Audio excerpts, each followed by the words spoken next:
பார்த்தசாரதி எழுதிய புதிய ஆயுதம் சிறுகதை.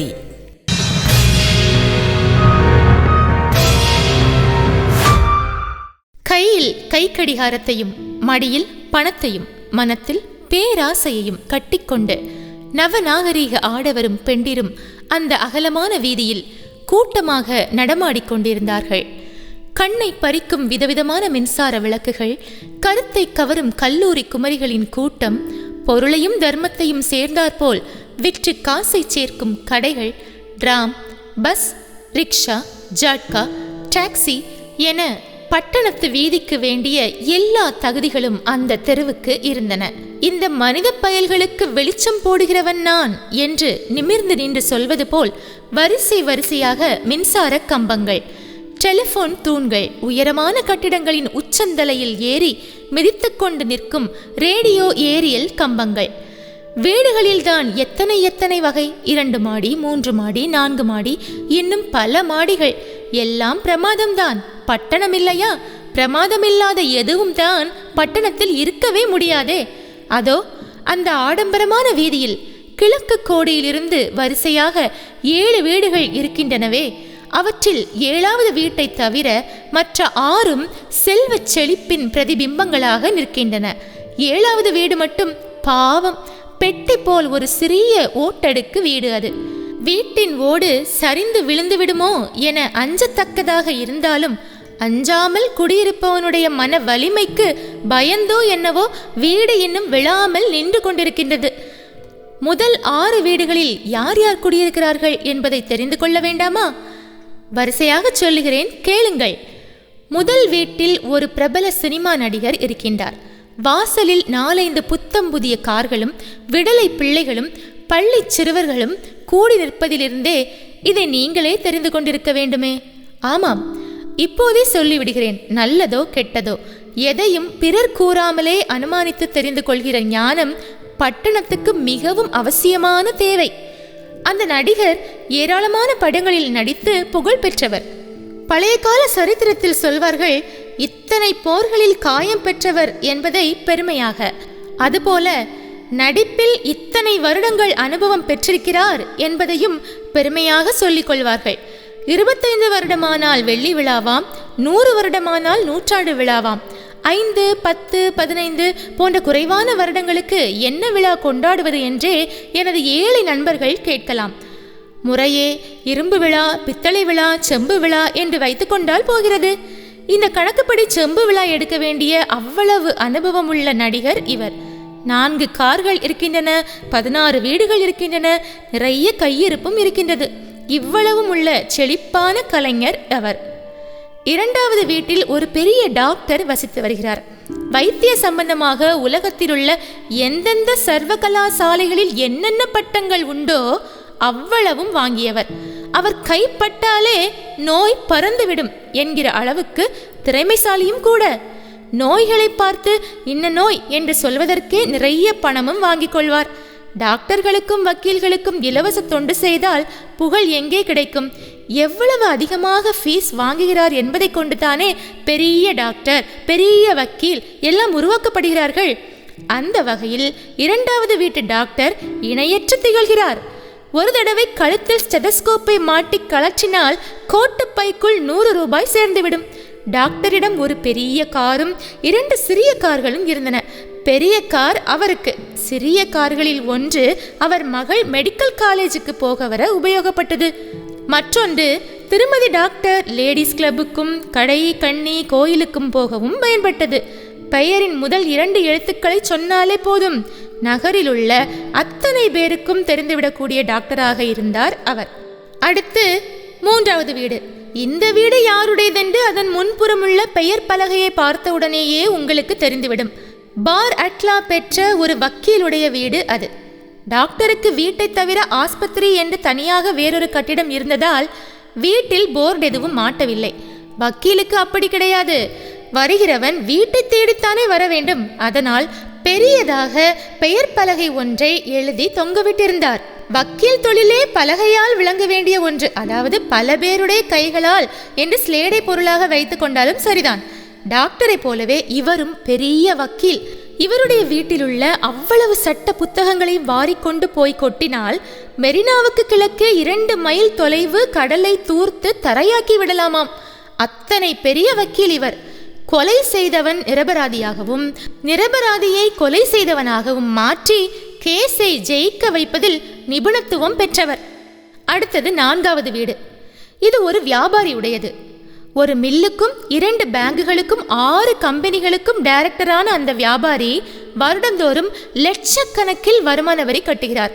ஊரில் உள்ள எல்லா இலக்கிய சங்கங்களுக்கும் மன்றங்களுக்கும் கழகங்களுக்கும் தாராளமாக நிதியுதவி செய்து கௌரவ பாதுகாவலராகவும் விளங்குகிறார். ஏதாவது ஒரு மகாநாடு நடத்த செலவுக்கு பணமில்லை என்றால் அவரையே தலைவராக போட்டு அவரிடமே மகாநாட்டு செலவையும் நிதியாக வாங்கிவிடும் தந்திரம் சில மாநாடுகளை நடத்துபவர்களுக்கு தெரிந்திருந்தது. அந்த வியாபாரியை சுற்றி எப்போதும் சமயம் மதம் புலமை சம்பந்தமான ஆட்கள் கூடியிருப்பார்கள். சமய தலைவர்களுக்கு பாத காணிக்கைகளும் பொன்னாடையும் சன்மானமுமாக வியாபாரி செல்வாக்கோடு வாழ்ந்து கொண்டிருந்தார். எதிலும் குறைவில்லாத போகத்தை அனுபவிக்க கொடுத்து வைத்தவர் அவர். எதிலோ தக்ஷண பிரதேசம் வேண்டுமென்று தெரியாதவர்கள் சொல்லிக் கொண்டு கிடக்கிறார்கள். அந்த வியாபாரியினுடைய அந்தப்புறத்தில் இருக்கிறதையா தக்ஷண பிரதேசம்? புரியவில்லையா? ஒரு தெலுங்கு பாட்டுக்காரி, ஒரு மலையாளத்து நாட்டியக்காரி, ஒரு கன்னட நடிகை, இத்தனை பேரும் அவர் வீட்டில்தான் இருந்தார்கள். வீட்டில் இருந்தார்கள் என்று மொட்டையாக சொன்னால் என்ன அர்த்தம்? அர்த்தமாவது வண்ணாங்கட்டியாவது. அர்த்தம் சொல்லியா இதெல்லாம் புரிய வேண்டும்?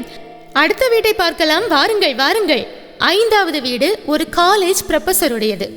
உயரமான தோற்றமும் மூக்கு கண்ணாடி அணிந்து அறிவொளித்துகளும் முகமுமாக இவர் நடப்பதே கல்வியின் பெருமிதத்தை காட்டும். டக் டக் என்று பூட்ஸ் கால்கள் ஒலிக்க நடந்து மோட்டார் சைக்கிளில் ஏறி இவர் காலேஜுக்கு கிளம்பும் அழகே அழகு. நடிகரையும் டாக்டரையும் வக்கீலையும் வியாபாரியையும் போல இவர் கொழுப்பு நிறைந்த வாழ்க்கை வாழ முடியாவிட்டாலும் போதுமான வசதிகளுடன் சுகமான வாழ்க்கை வாழ்ந்தார். சுயநலமும் உலகத்தில் சராசரி மக்களின் துயரங்களை பற்றி கவலைப்படாத திமிரும் இவரிடம் நிறையவே இருந்தன. மணிப்பர்ஸில் பணமிருந்து மண்டையில் மூளையில்லாத ஆட்களை பிடித்து சங்கங்களை ஆரம்பிக்க செய்து பொன்னாடையையும் பூ மாலையையும் போட்டுக்கொண்டு மேடைக்கு மேடை பழம்பெருமை பேசி இன்று உள்ள ஏழைகளின் தொல்லைகளை பற்றியே நினைவின்றி கோவில் காளை போல் சுற்றி வந்தார் இவர். கூப்பிட்டாலும் கூப்பிடாவிட்டாலும் எல்லா கூட்டங்களிலும் போய் பேசினார். அதிகம் பவர் உள்ள லென்ஸோடு கூடிய இவரது மூக்கு கண்ணாடியின் ஆராய்ச்சி பார்வையில் 1000 ஆண்டுகளுக்கு முற்பட்ட வரலாறு எல்லாம் பளிங்கு போல் தெரிந்தன. ஆனால் கண்முன் பசியால் செத்து கொண்டிருப்பவனும் குழந்தையை விலைக்கு விற்று கொண்டிருக்கும் தாயும் வேலை கிடைக்காததால் தற்கொலை செய்து கொள்ளும் வாலிபனும் பசி கொடுமையால் காசு கொடுத்தவர்களுக்கெல்லாம் மனைவியாக மாறும் பெண்ணும் தெரியவே இல்லை. இவர் நன்றாக உண்டு நன்றாக உடுத்தி கல்லூரியில் எதிர்கால மனிதர்களை உருவாக்கி கொண்டிருந்தார். அடுத்து 6வது வீடு பார்க்கலாமா? அரசாங்கத்தில் பெரும் பதவி வகிக்கும் ஒரு கெசட்டட் ஆபீசருடையது இந்த வீடு. இவர் ஆங்கிலம் மளமளவென்று பேசுவார். பேச்சில் எப்போதும் அதிகாரம் இருக்கும். வீட்டு வாசலில் பித்தளை பிள்ளையை மார்பில் தாங்கிய டவாலி சேவகனும் அல்சேஷியன் நாய்க்குட்டியும் நிற்பார்கள். நாய்க்கும் டவாலிக்கும் ஒரே ஒரு வித்தியாசம்தான். நாயானது சமயங்களில் வீட்டு எஜமானி அம்மாளின் மடியில் ஏறி உட்கார்ந்து கிளாஸ்கோ பிஸ்கோத்தோ சாப்பிட்டு கொண்டே காரில் சவாரியும் போகும். டவாலியால் அது முடியாது. சிவப்பு நாடாவினால் இறுக்கி கட்டிய ஃபைல்களின் ஆதிக்கம் இந்த ஆபீசர் கையில்தான். வெறும் காகிதங்களோடு பழகி இவருடைய மனம் மறத்து போய்விட்டதோ என்னவோ.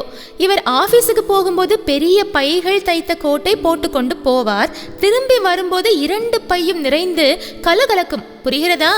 மேலதிகாரிகளை, மந்திரிகளை, சட்டசபை உறுப்பினர்களை குளிப்பாட்டி குல்லா போடுவதில் மனிதர் மகா நிபுணர்.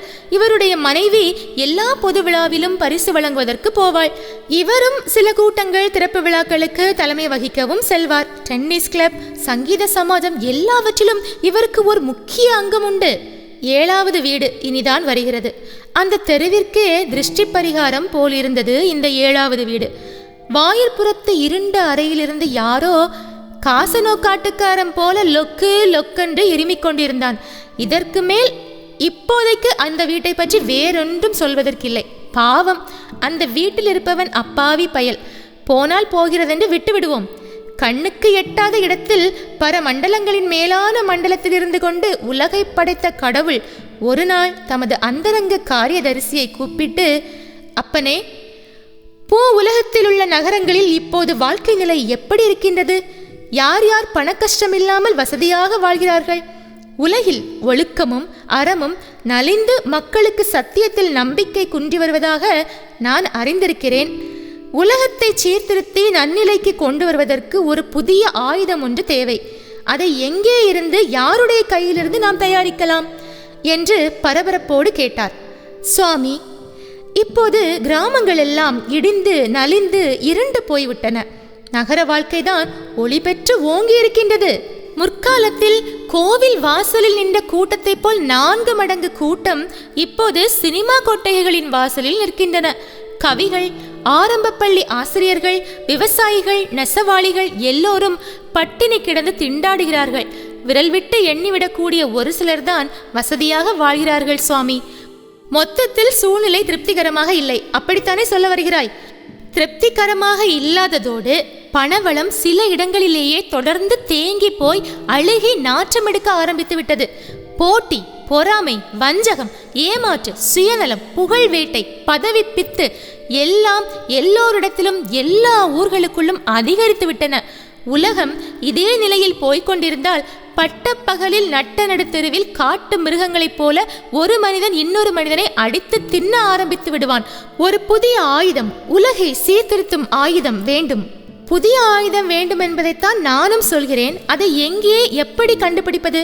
தன்னை பற்றி கவலைப்படாமல், தன் வீட்டில் இல்லையே என்பதை பற்றி கவலைப்படாமல், உலகத்தில் உள்ள ஏழைகளுக்காக நினைத்து பேசி உழைக்க ஒரு மனமும் வாயும் 2 கைகளும் தேவை.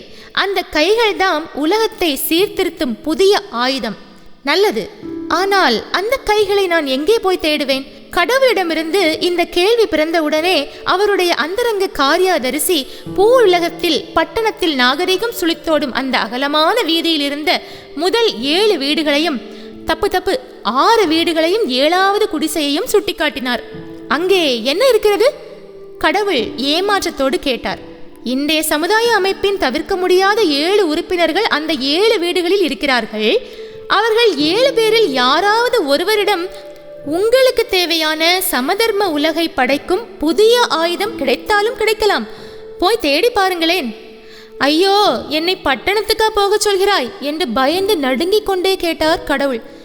ஏன் பயப்படுகிறீர்கள் சுவாமி? பட்டணத்திலும் நீங்கள் படைத்த மனிதர்கள் தானே வாழ்கிறார்கள் என்று சிரித்து கொண்டே சொன்னார் அவருடைய அந்தரங்க காரியதரிசி. கடவுள் வேறொருவர் காணாமல் உலகத்து உலாவும் மாய வடிவத்தில் புதிய உலகை படைக்கும் புதிய ஆயுதத்தை தேடிக்கொண்டு பட்டணத்துக்கு புறப்பட்டார். உயரமான 6 மாடி வீடுகளும் ஒரு குச்சு வீடும் இருந்த அந்த வீதிக்குள் ஆவலோடு நுழைந்தார் கடவுள். நடிகர் வீட்டுக்குள் அவர் நுழையும் போது, கடவுளாம் கடவுள், சுத்த மூட நம்பிக்கை என்று ஏதோ ஒரு சினிமா படத்திற்கான வசனத்தை நெட்டுரு செய்து கொண்டிருந்தார் அந்த நடிகர். கடவுள் பயந்து போய் இந்த இடத்தில் நமக்கு வேலை இல்லை என்று ஓடியே விட்டார். நடிகருடைய வசனத்தை கேட்டு அவருக்கே பயம் உண்டாகிவிட்டது. அங்கே புதிய உலகை படைக்கும் ஆயுதம் கிடைக்காது என்று அவருக்கு தோன்றிவிட்டது. 2வதாக டாக்டரின் வீட்டுக்கு போனார் கடவுள்.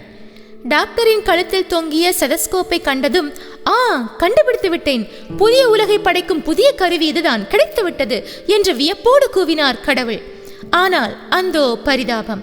அருகில் நெருங்கி பார்த்தபோது உயிரல்லாத அந்த ரப்பர் குழாயில் பல உயிர்களின் மரணச்சுவடுகள் பதிந்து கிடந்தன. இதுவும் புதிய உலகை படைக்காது என்று ஏமாற்றத்தோடு வெளியேறினார் கடவுள். 3வதாக வக்கீல் வீட்டுக்குள் நுழைந்து அங்கிருந்த தடிமனான சட்ட புத்தகங்களை பார்த்தபோது, புதிய உலகத்தை படைக்கும் ஆயுதம் இந்த புத்தகங்களில் இருக்கலாம் என்று கடவுளுக்கு தோன்றியது. ஒரு புத்தகத்தை பிரித்து படித்தார். உயிர்களை கொலை செய்வது இத்தனையாவது பிரிவின்படி குற்றம் என்று எழுதியிருந்த பக்கத்துக்குள்ளேயே 3 கரப்பான் பூச்சிகள், 4 ஈக்கள், ஒரு பள்ளிக்குட்டி எல்லாம் நசுக்கப்பட்டு காகிதத்தில் ஒட்டி கொண்டிருந்தன. கடவுள் அந்த புத்தகத்தை வீசி எறிந்துவிட்டு கோபமாக வெளியேறிவிட்டார். வியாபாரியின் வீட்டுக்குள் போனார் கடவுள். அவருடைய தராசு முள் நிரந்தரமாக ஒரே பக்கம் வளைந்து கிடந்தது. அவர் ஏழைகளின் இரத்தத்தை பன்னீராக மாற்றி தனது காதலிமார்களுக்கு பூசிக்கொண்டிருந்தார். அங்கேயும் கடவுளுக்கு புதிய உலகம் படைக்கும் ஆயுதம் கிடைக்கவே இல்லை. அடுத்ததாக புரொஃபசர் வீடு. புரொஃபஸரின் மூக்கு கண்ணாடியை பார்த்ததுமே கடவுளுக்கு புதிய நம்பிக்கை போய்விட்டது. இவர் சொந்த கண்களால் உலகத்தை பார்க்க தெரியாதவர் போலும். புத்தகங்களை தெரிந்த அளவு யதார்த்த வாழ்க்கை தெரியாது போலிருக்கிறதே. இவரிடமும் புதிய ஆயுதம் இல்லை என்று வெளியேறினார் கடவுள். அடுத்து சர்க்கார் உத்தியோகஸ்தர் யாரோ பெரிய வியாபாரியை ரகசியமாக வர சொல்லி வாசல் கதவை தாளிட்டு கொண்டு உள்ளே லஞ்சம் வாங்கி கொண்டிருந்ததனால் கடவுள் அந்த வீட்டுக்குள்ளேயே போகாமல் வாசலிலேயே திரும்பிவிட்டார். புதிய உலகை படைக்கும் புதிய ஆயுதம் முதல் 6 வீடுகளிலும் கடவுளுக்கு கிடைக்கவே இல்லை. நடிகரின் கலையில், டாக்டரின் ஸ்டெதஸ்கோப்பில், வக்கீலின் சட்ட புத்தகங்களில், வியாபாரியின் தராசில், புரொஃபஸரின் மூக்கு கண்ணாடியில், சர்க்கார் உத்தியோகஸ்தரின் பையில் எங்கும் அந்த ஆயுதம் கிடைக்கவே இல்லை. ஏமாற்றம் என்ற உணர்ச்சியை எந்த கடவுள் படைத்தாரோ அவருக்கு பெரிய ஏமாற்றமாக இருந்தது இந்த நிகழ்வுகள். கடைசியாக அந்த குச்சு வீட்டின் வாசலுக்கு போனார். இருமல் சத்தம் காதை துளைத்தது. உள்ளே ஒரு மெலிந்த உருவம் குனிந்து உட்கார்ந்து எதையோ எழுதி கொண்டிருப்பதை பார்த்தார். மறைந்து நின்று கவனித்தார். எழுதுகிறவனுக்கு முன்னால் அவரது மனைவி வந்து நின்று கூச்சல் போட்டாள். என்னங்க, பானையில அரிசி இல்ல, டப்பால காபி பொடி இல்ல, அஞ்சரை பொட்டியில கடுகு கூட இல்ல, மணி பர்ஸ்ல துட்டும் இல்ல, நீங்க என்னடா எழுதிக்கிட்டே இருக்கீங்க என்று மனைவியின் குமுறல் நீண்டு கொண்டே சென்றது. பேனாவில் மை இன்னும் கொஞ்சம் இருக்கிறது என்று நறுக்கென அவளுக்கு பதில் கூறிவிட்டு நிமிர்ந்து பாராமலே எழுதி கொண்டிருந்தான் அவன். என்னதான் எழுதுறீங்களா அப்படி? ஏழைகளின் துன்பத்தை பற்றி கவி எழுதுகிறேன். மறைந்திருந்த கடவுள் சிறு குழந்தை போல உணர்ச்சி வசப்பட்டு கை கொட்டினார், சிரித்தார், துள்ளி குதித்தார். கண்டுபிடித்து விட்டேன், புதிய உலகை படைக்கும் புதிய ஆயுதத்தை கண்டுபிடித்து விட்டேன். அது இந்த நோஞ்சான் பயலுடைய கையில் அல்லவா இருக்கிறது என்று வியப்பு மேலிட்டால் கூவிக்கொண்டே சிறிது சிறிதாக கரைந்த நீல நிற மையாக மாறி அந்த ஏழை கவிஞனுடைய பேனாவுக்குள் புகுந்து கொண்டார் கடவுள். கவி ஆவேசம் பிடித்தவனைப் போல் ஏழைகளின் துன்பத்தை பற்றி எழுதி கொண்டே இருந்தான் அவன்.